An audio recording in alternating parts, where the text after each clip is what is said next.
This is Global Insights by Network 2020, and today we're delving deep into a term that's quickly reshaping the landscape of international commerce. We need to focus on de-risk, not decouple. You've probably heard of de-risking, but what does it really mean, and why does it matter? Neither the term decoupling nor de-risking have actually been properly defined by any governments out there. Since its introduction in March 2023, de-risking has made its way into the vocabulary of global leaders. But what exactly is it?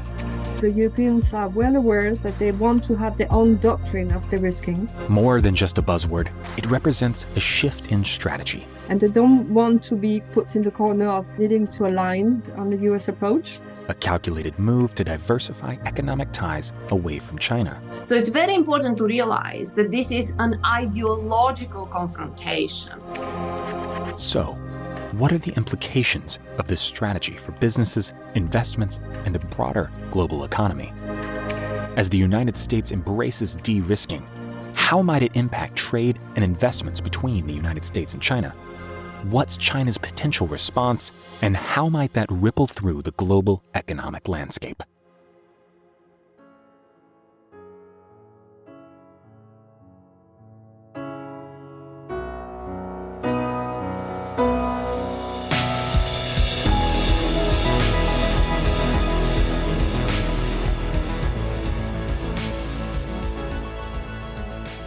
Joining us today is Diana Choilova, Chief Economist at the China-focused macroeconomic, political, and geopolitical forecasting company Indo-Economics, and Elvira Fabry, Senior Research Fellow at the Jacques Delors Institute, in charge of geopolitics of trade and rapporteur of the Working Group on EU-China Relations.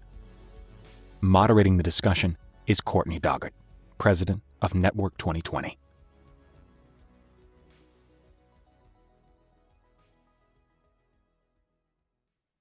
So with that, I'd like to start with you, Diana. In light of the increasing tensions between the West and China, could you explain to us, just set the scene, about how the concept of de-risking has emerged as a strategy to address these challenges and uncertainties in global trade and geopolitics? And the million-dollar question, how is it different from its predecessor, decoupling? Hi, Courtney. Thank you for the invitation to join you. And hi, everyone. To be honest, it's about perception. Neither the term decoupling, nor de-risking, nor friendshoring, which has been another term the US has used, have actually been properly defined by any of the governments out there, including China, whose original phrasing was made in China 2025, which was also very much about decoupling. So I will define it for you as I see it and explain sort of the difference that the EU was trying to make with calling it de-risking. To my mind, decoupling is the bifurcation of the global economy into two spheres of influence, a US and a China sphere of influence. And all those countries and regions that may think that they could provide a third pole or a fourth pole and create a more multipolar world, I think are so far behind in technology terms in this race for technological supremacy, which will determine who the future global hegemon is going to be, that there is no way they can catch up with the US and China.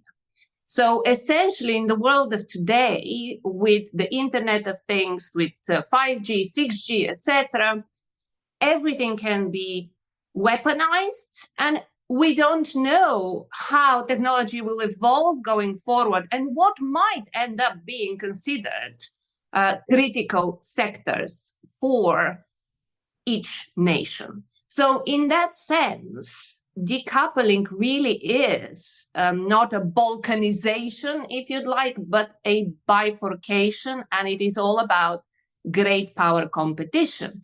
Now, of course, decoupling also sort of sounds like a divorce, and divorces tend to be acrimonious. And the the EU actually wanted to find a term that's a bit more mellow. And the EU is trying to somehow carve out a China policy that's different from the US, but very unsuccessfully so far. Originally, the Chinese quite liked the term de-risking. It sort of suggests more curbing risks, but the relationship is still on good terms, whereas decoupling is sort of more a breakup type of term. And then the US also started using the term. And at that point, the Chinese immediately said, oh, well, de-risking is the same as decoupling. So I'm afraid, we did a sort of a circle, and we ended up with a de-risking, decoupling, really the same undefined thing from all the key players' perspective. And I think we're going to talk in a second about, what businesses are doing with that. That's one of the key challenges for the business sector in trying to interpret what is it? What are the national strategies, and how well defined are they? Right. Thank you. That is a good overview of the uncertainty, I think, that de-risking has brought on to the scene. Elvira, turning to you, could you please explain the EU's perspective on de-risking, since I believe the term originated there, and how it aligns with their objectives for diversifying economic ties away from China, and sort of what are the specific measures or policies is the EU considering in regard to de-risking? Yes, thank you, Courtney, and it's my turn to thank you for the invitation. Well, if I can try to define the European approach and maybe to underline some differences with the US approach, I will start by saying, of course, the Europeans have been exposed by the COVID pandemic to shortages of supply like the whole world. But I think that there has been a very new phase in the de-risking approach, which is really focused on the resilience of the European economy, which has been the beginning of the war in Ukraine, with the need to phase out from the fossil fuels, and with the attitude of China on Russia, which has been really a very concrete wake-up call for the Europeans. Starting with that, I think from a European point of view, there has never been an issue about decoupling. First of all, decoupling is not feasible. It's not about fragmenting and disengaging from the Chinese value chains. So that was quite clear since very quickly. But the European approach is really on reducing excessive risk, and is really focused on preserving its capacity to conduct its green transition and to increase its capacity of production of sustainable energy, and to protect its competitiveness. Because that's in the very short term a very concrete issue for the Europeans. So the European approach is really what is called in Europe an agnostic de-risking strategy. It's not an anti-China policy, and as Diana was underlining, the Europeans are not engaged in a sort of race for technological leadership. It's rather really focused on the preserving the access to the green technologies that they don't have, or the components that they need to increase the capacity of production. So the Europeans had adopted now since the end of June, before the summer, economic security strategy approach. They engaged in adopting that strategy, and this will be a big pillar of the de-risking European approach. It's based on 3 pillars. It's based on the protect, promote, and partnering pillars. Where we are very aligned with the US approach is on promote. It is about increasing the capacity of production, so it's based on industrial policy, and which is the very core focus of the US approach. Where we differ, it's on partnering with the U.S. Less, I mean, not willing to provide more access to its market, and at the moment, I mean, not in a position to present some FTA negotiation and agreements to the Congress. While in the EU, there continues to be really a strong focus on the capacity to negotiate new as much free trade agreements as ad hoc agreements focused on accessing raw materials. And this is because the EU is already much more engaged in global trade and wants to build up its diversification strategy in getting more access to diverse countries in the world. So the focus is as much on South America as Southeast Asia, and most notably on Southeast Asia. And considering the third pillar, protect, the EU has adopted recently, during the past years, some new instruments for autonomous trade defense, and is now engaging in using those tools. That was the whole purpose of the recent investigation on Chinese subsidies in the EV sector, and is considering extending that's the use of this investigation in wind turbines. And the whole question is going to be now how it is going to calibrate the use of those tools. The focus is on protecting some sectors in the EU, but as much in trying to get more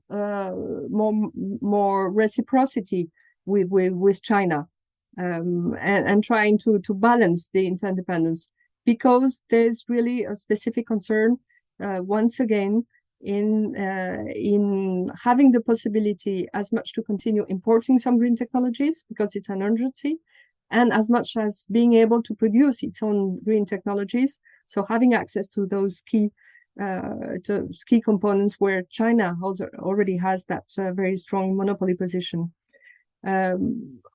Just to some final elements on the European specificities. First of all, there is what I mentioned just before, that engagement in global trade. And so the fragmentation of global trade is a strong concern for the Europeans, and there's a willingness not to be exposed to a sort of escalation of measures which would speed this fragmentation.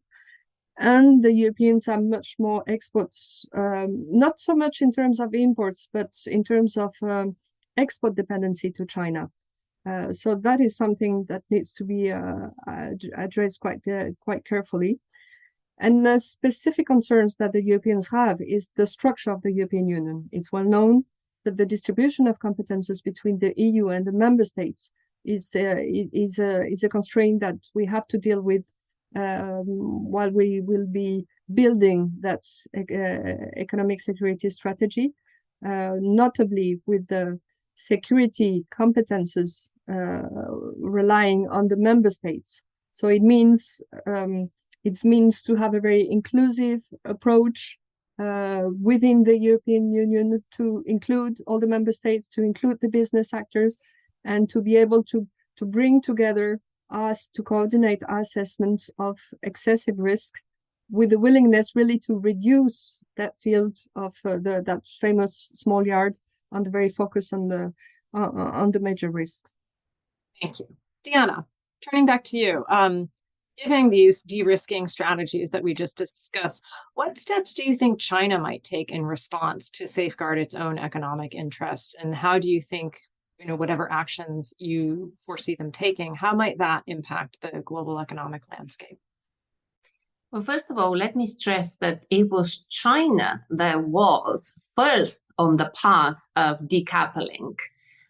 They have looked to self-sufficiency and rising up the value-added chain and ensuring that they create their own geopolitical sphere of influence and remove themselves as much as possible from their dependence on the US economy, on the US dollar. And for a long time, there was a lot of hubris across the business community, but actually in political circles in the US and in the EU. And China, when it came to really the big direction of travel, was never really on board with what the West expected of it, to fully converge to a free liberal market economy, and eventually further down the road to even change its political model. So it's very important to realize that this is an ideological confrontation. And when Xi Jinping came to power, and by the time he started his second term and he had consolidated power quite drastically, he really changed the narrative and said China will follow its own development model. And that model will not be the same as the West. So from that perspective, of course, it then makes sense from the point of view of the US and the EU that they have to rewrite the rules of engagement.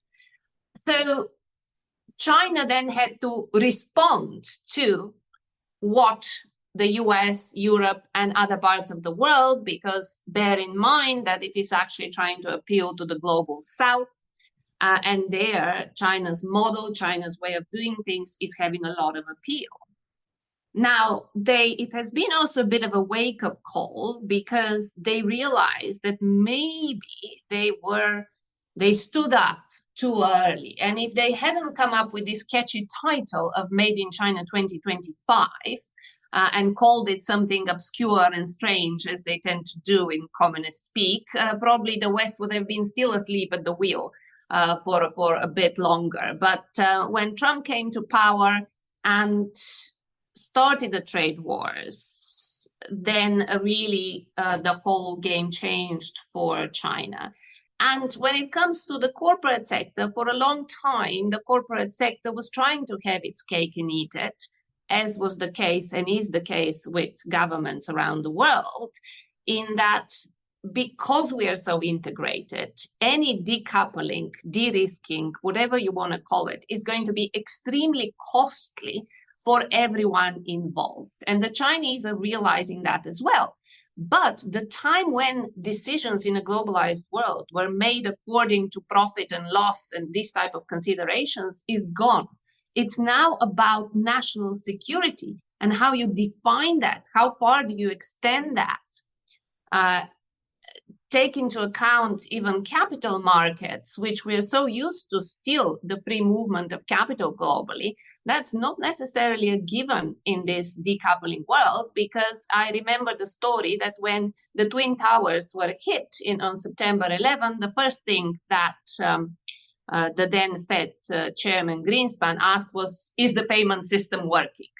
So even in the global financial system, they are, you could consider that critical security.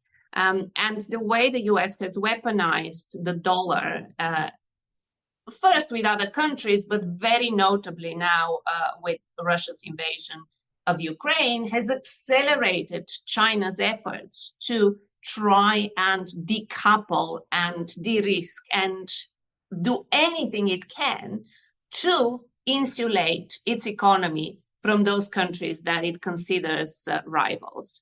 And on that front, China is trying to create its own geopolitical sphere of influence, and it is trying to appeal to the global South in a number of ways. The main obstacle for them is that the Chinese growth model has reached, or the previous growth model really reached its end-by date in the aftermath of the global financial crisis, but then they threw a lot of money still at it and just ended up with loads of debt. Well, now as a result of everything that's gone on in the last 8 years, they have to find a new, more sustainable model to grow. And I think even from an economic point of view, not considering the whole geopolitical aspect of things, businesses are reconsidering China's appeal. Thank you, Diana, for mentioning the weaponization of the dollar. We actually just did a briefing last week on de-dollarization trends, and that is available on YouTube. Elvira, turning to you, we make it's easy for a strategy to sound like it can go forward easily, but of course, when you're one, managing transatlantic relations, and then two, managing dozens of EU member states, be curious to hear from you. One, how de-risking efforts are influencing the cooperation between Brussels and Washington and managing their economic ties with China, and are there any specific areas of alignment, which I think you did touch on a little bit earlier, and if there are any, within the EU itself, any cohesion or lack of cohesion that you think the audience might want to be aware of. Well, if you allow me, Courtney, maybe I just go back just for a minute on the behavior of European companies in relation to China, just to complement what Kyle has been presenting for the US side, the US companies. Because I think there's a lot of similarities, and that if we look at the data in 21, notably, the position of the European companies was wait and see in a way. The reduction FDI was really decreasing. The 80% of the European FDI in China was made by 10 big companies. Half of them were German, but all the SMEs have suspended their investment. But it doesn't mean that the companies were moving out from China.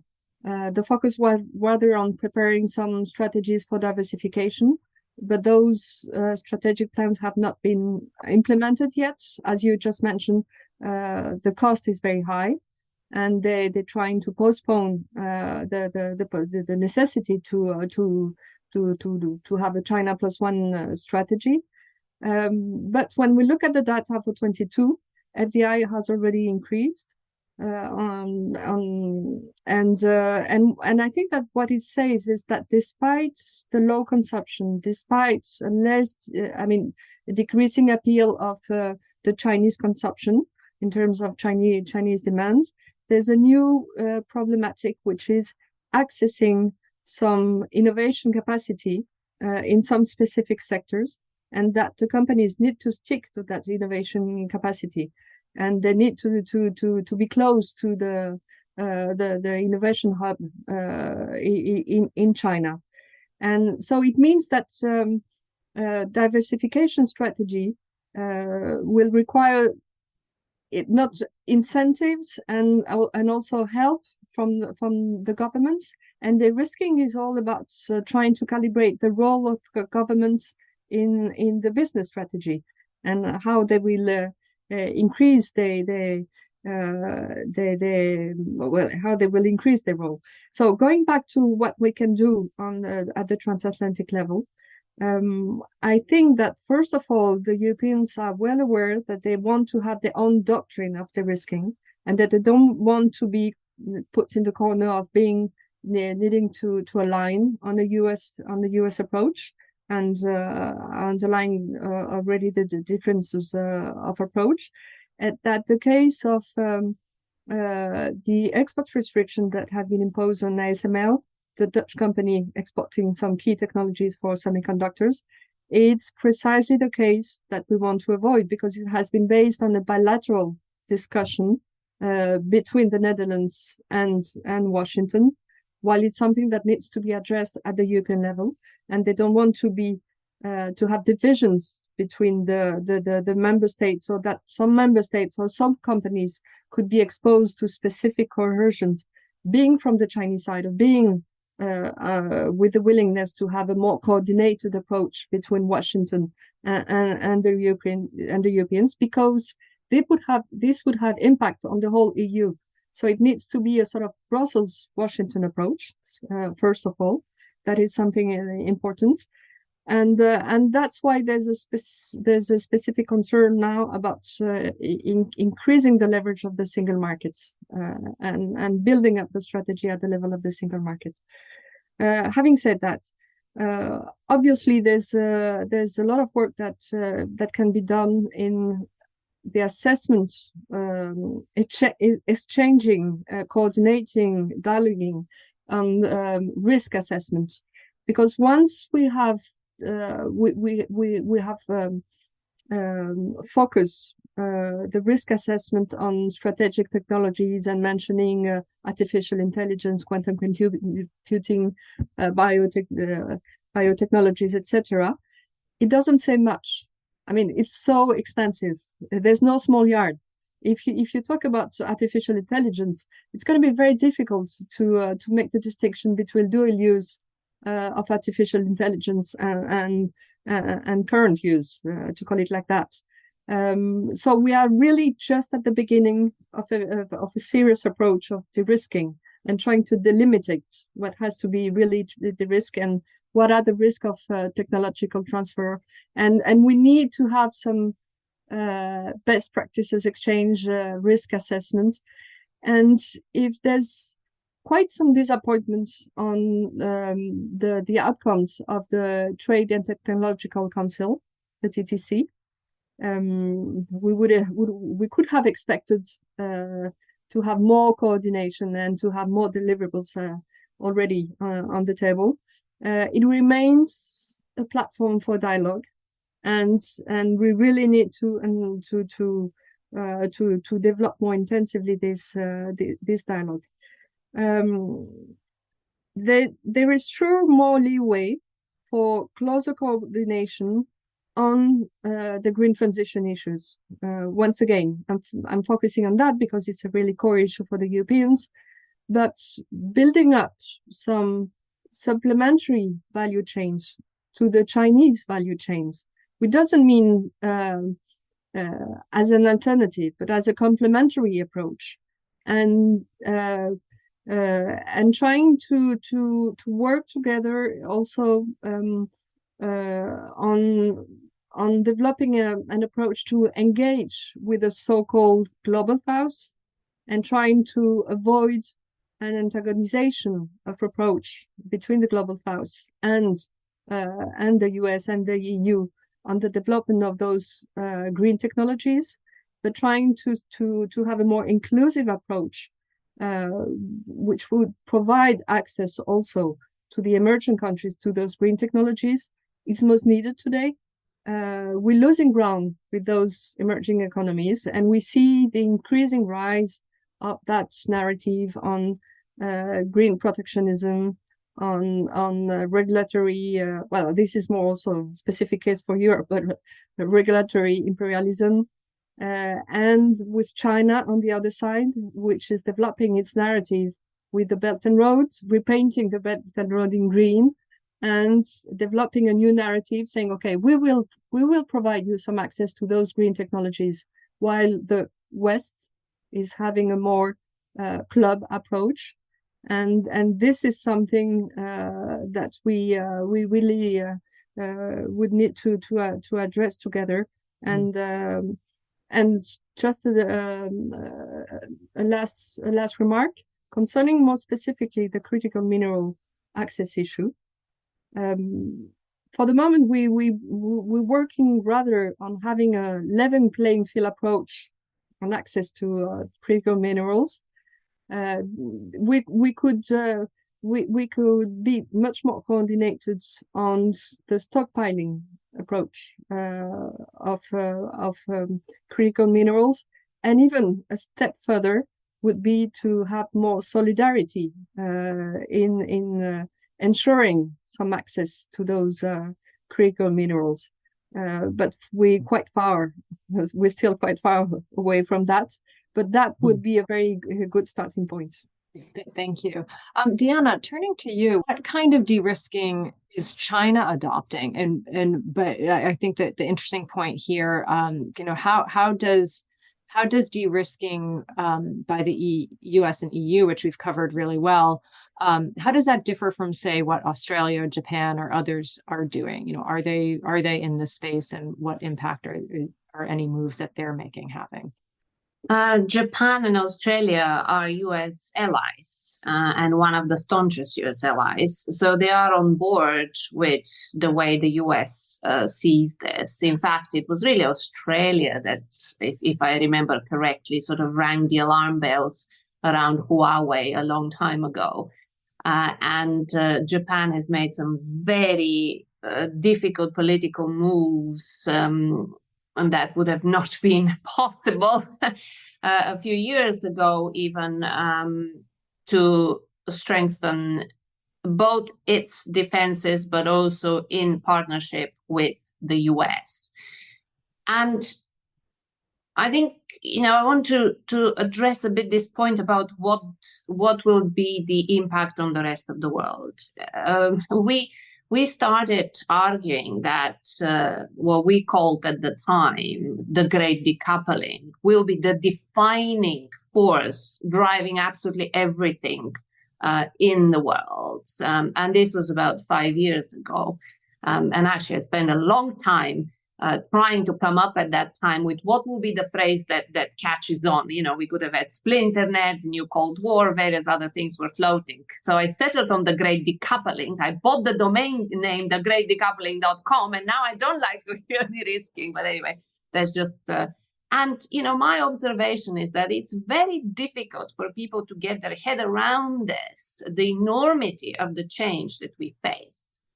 And no one wants to really assess the costs, because they are going to be gigantic, and it will be very difficult to sell those to the electorate in the West.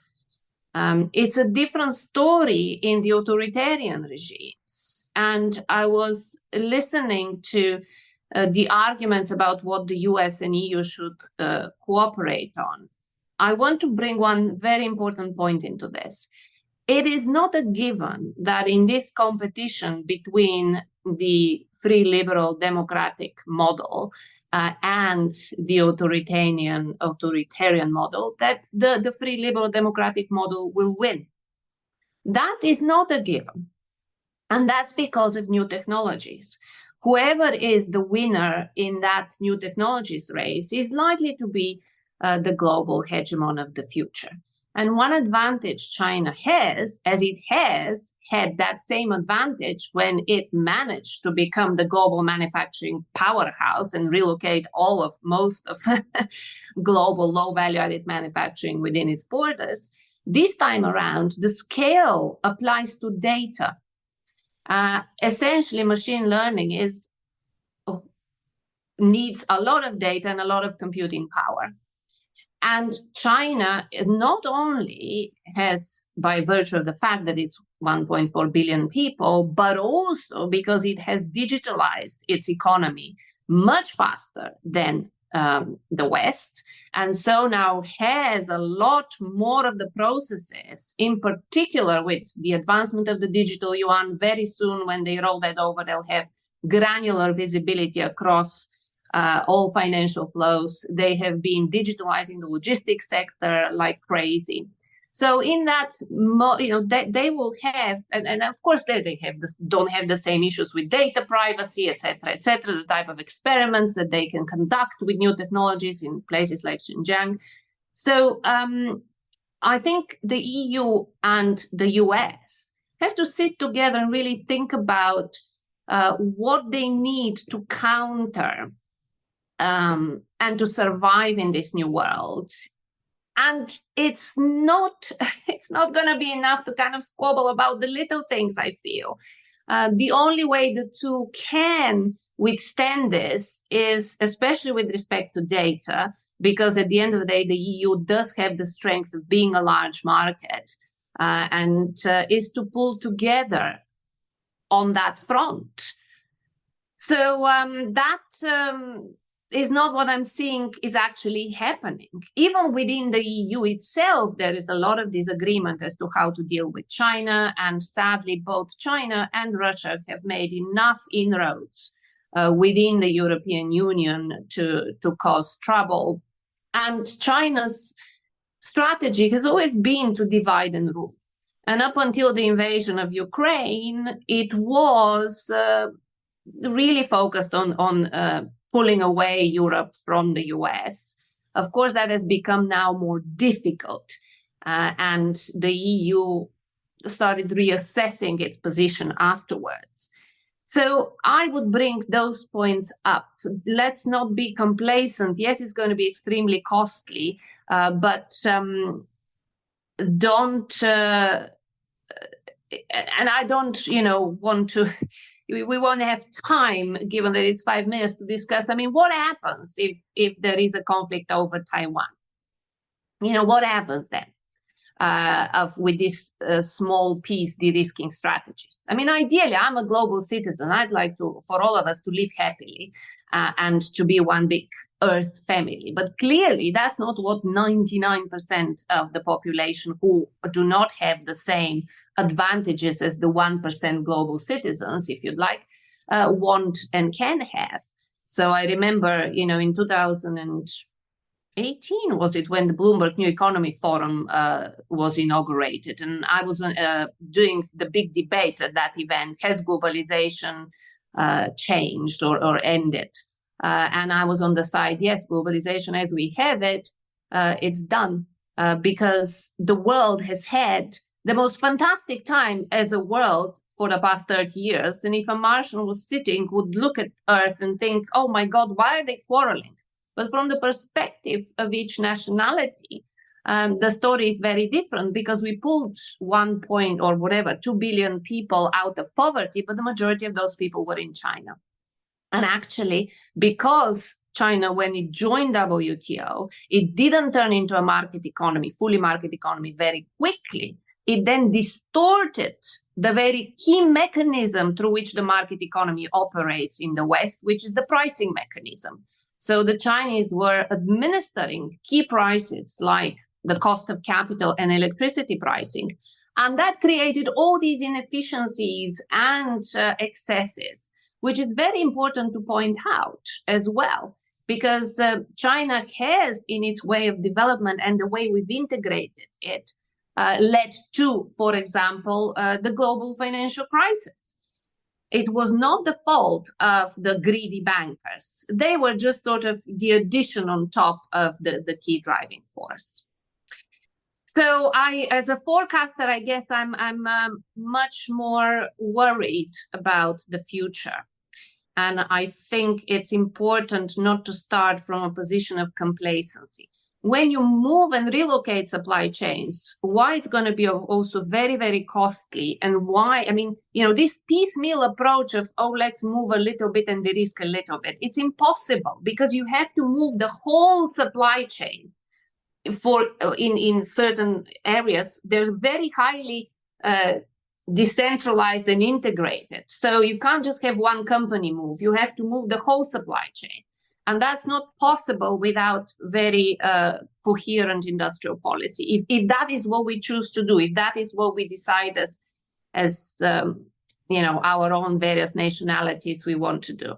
Thank you. In the interest of time, I wanted to turn to Elvira with one final question. And you did bring up Taiwan, which has come up a couple of times in the chat box. So Elvira, if you're interested, I'd be curious to get your take on how Taiwan factors into both China's strategy and Brussels and Washington's strategy. The thing is that for the Europeans, before addressing the Taiwan challenge, they face the Ukrainian challenge. And the priority for the Europeans is really to see how we're going to end this war, how we're going to enlarge the EU to Ukraine, and that's a huge challenge. Talking about costs, this is really the very short-term priority. Now, I think that concerning Taiwan, there may be not enough awareness in the public opinion. Not, of course, in the governments, but in the public opinions of the impacts that it could have globally and brutally. It was depending if it's embargo, economic embargo scenario, if it's a military confrontation. But however, the global impact would be huge. For the Europeans, they may address this issue thinking, do we have the capacity? It's realistically, what could we do? Could we bear some additional sanctions, which would need to be very brutal sanctions, imposed on China? and how can the European economy manage with the cost of these additional sanctions. So, of course, the companies are addressing at their level the need to diversify also, and to see how they can diversify as well from Taiwan, and concerning the semiconductor supply, there has been that big initiative launched in the framework of the common important project launched at the European level, but we're still very far from having the possibility to develop the most advanced semiconductors. So I think that for the moment, there's a strong awareness, but there's also the recognition that our capacity to address this issue would be quite limited. But obviously, the Europeans and the US would be completely aligned. If there was any confrontation, there would be no ambiguity on that side. The question is rather to see concretely what we could do, and to prepare some very concrete scenarios, and to prepare the public opinion to the cost that it would imply. Thank you so much. It was such a pleasure to spend this time with you. Thank you. Thank you very much. Same here. Thank you. Bye-bye. We can't thank you enough for being a part of this episode of Global Insights. To dive deeper into the world of insightful analysis and to learn more about how you can join our community, visit us at network2020.org.